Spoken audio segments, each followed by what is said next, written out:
ପାରାଦୀପ ପୌରପାଳିକା ଆନୁକୂଲ୍ୟରେ ବିକାଶ ଧାରା ଓଡ଼ିଶା ସାରା କାର୍ଯ୍ୟକ୍ରମ ବେଶ୍ ଜାକଜମକରେ ଅନୁଷ୍ଠିତ ହୋଇଯାଇଛି। ସରକାରଙ୍କ ବିଭିନ୍ନ ଜନକଲ୍ୟାଣକାରୀ ଯୋଜନା ଓ ବିକାଶମୂଳକ କାର୍ଯ୍ୟକୁ ଲୋକମାନଙ୍କ ପାଖରେ ପହଞ୍ଚାଇବା ସହ ତୃଣମୂଳ ସ୍ତରରେ ସହାୟତା ପ୍ରଦାନ କରିବା ଉଦ୍ଦେଶ୍ୟରେ ଏହି ବିଶେଷ କାର୍ଯ୍ୟକ୍ରମର ଆୟୋଜନ କରାଯାଇଥିଲା। ଏହି ଭବ୍ୟ କାର୍ଯ୍ୟକ୍ରମରେ ଅନେକ ବିଶିଷ୍ଟ ବ୍ୟକ୍ତିତ୍ୱ ଯୋଗଦେଇ କାର୍ଯ୍ୟକ୍ରମର ଶୋଭା ବଢ଼ାଇଥିଲେ। ମୁଖ୍ୟ ଅତିଥି ଥିଲେ ଅତିରିକ୍ତ ଜିଲ୍ଲାପାଳ ଶ୍ରୀ ନିରଞ୍ଜନ ବେହେରା।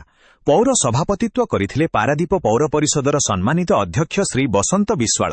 ମାନ୍ୟବର ମନ୍ତ୍ରୀଙ୍କ ପ୍ରତିନିଧି ଥିଲେ ଶ୍ରୀ ସର୍ବେଶ୍ୱର ବଳିୟାର ସିଂହ। ପୌର ଅଧିକାରୀ ଥିଲେ ପାରାଦୀପ ପୌରପାଳିକାର ନିର୍ବାହୀ ଅଧିକାରୀ ଶ୍ରୀ ଅଭିଷେକ ପଣ୍ଡା ଏବଂ ସ୍ଥାନୀୟ ପ୍ରତିନିଧି ଥିଲେ 9 ନମ୍ବର ୱାର୍ଡର କାଉନ୍ସିଲର ଶ୍ରୀ ସୁବ୍ରତ କୁମାର ପ୍ରଧାନ। ଏହି ପ୍ରୋଗ୍ରାମର ମୁଖ୍ୟ ଆକର୍ଷଣ ସାଜିଥିଲା ଗରିବ ଓ ଅସହାୟ ଲୋକଙ୍କୁ ସରକାରୀ ସହାୟତା ପ୍ରଦାନ।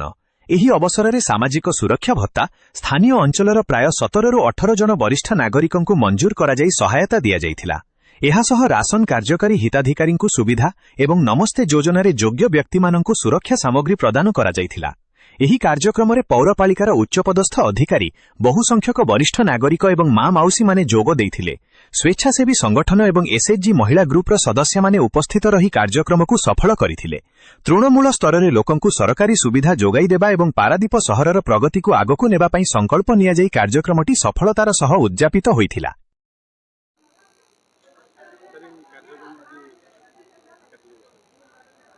राज्य सरकार एक स्वतंत्र कार्यक्रम विकास धारा ओडिशा सारा कार्यक्रम आज राज्य स्तरीय सहरांचल जनसंपर्क लोकमानकर किभली मौलिक सुविधा लाभ करेंगे, सहर स्वच्छता, सहर सबुजिमा, सहर विकासमूलक कार्य समस्त कार्यर आलोचना एवं यार जो मैंने हिताधिकारी से मैंने किभली तार सुफल पाई कि नहीं ये समस्त कथा आज आलोचना होता एवं लोक मानक सब सचेतन कराइबा, लोक मानक हिताधिकारी मानू तांकर न्याय्य प्राप्य देवा एवं सहरर सर्वांगीन विकास पाई सब आम काम कर आसुँ। यह राज्य सरकार निर्देश अच्छी एवं यह सहित आज यही धारार यही विषय रे आज 3:30 बेले राज्यस्तरीय समावेश होची पुरी ठारे ताकू मध्य सीधा सड़क टीवी माध्यम परदा माध्यम देखापी व्यवस्था होती।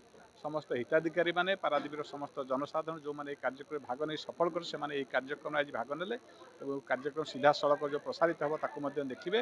आम सहरर उन्नयन पाई, सहरर विकास पाई, उन्नति पाई, सहरर स्वच्छता पाई आम समस्ते सहरांचल जनसंपर्क कार्यक्रम माध्यम जनसाधारण किपर जोड़ी हेबे नागरिक मान सहभागितार से कार्यक्रम आज करा जायथा।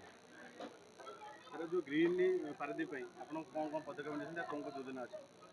ग्रीन पारादीप आमर सरकार माननीय प्रधानमंत्री घोषणा कर माँ कप ना गछटिए सेमती समस्त सहर में पारादीप के आंतर्जातिक बंदर स्थल शिल्पभित्तिक सहर शिल्पभित्तिक बंदर सहर एटी जदिव जगार अभाव रही तथापि सबु शिल्प सहर माने राज्य सरकार निर्देश क्रमे विभिन्न जगार वृक्षरोपण कर हेमताल बन नुआ करी पारादीप म्युनिसिपालिटी हेमताल बन सृष्टि कर 18 नदी धारे आम हेमताल बन चारा रोपण करूँ वर्ष परिवेश दिवस अवसर और से कार्यक्रम आम निरंतर भाव करने चेष्टा करुँ कि एनजीओ भाई मानक साथी नहीं भाव पारादीप सहरर सबुजिया रहा सब पारादीप म्युनिसिपालिटी कार्य कर जिला प्रशासन और पारादीप बंदर सहरर शिल्पभित्तिक सहर समस्त शिल्प अनुष्ठान मैंने सहयोग कर जनसाधारण दीदी आम पौरपालिका अभियोग करते कि भल करते सीधा सड़क केमती कौन व्यवस्था अच्छे?